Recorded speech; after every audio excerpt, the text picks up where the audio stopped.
क्या आप यकीन करेंगे कि एक गाड़ी ऐसी भी है जो इलेक्ट्रिक भी है और पेट्रोल भी इस्तेमाल करती है और 1000 किलोमीटर तक चल सकती है। जी हाँ, फोर्थिंग फ्राइडे रीव ये है एक रीव गाड़ी के, यानी गाड़ी चलती है इलेक्ट्रिक पर और पेट्रोल इंजन सिर्फ बैटरी चार्ज करता है। इसका मतलब ना चार्जिंग की टेंशन ना रेंज की परेशानी। और इसका डिज़ाइन देखें, ये गाड़ी वाकई फ्यूचर लगती है।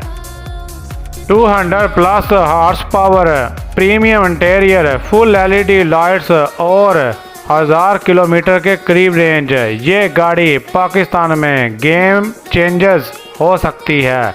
अगर आप इस गाड़ी की मुकम्मल डिटेल, कीमत और मेरा ओपिनियन देखना चाहते हैं तो वीडियो का लिंक डिस्क्रिप्शन में मौजूद है, अभी जाकर लाजमी देखें।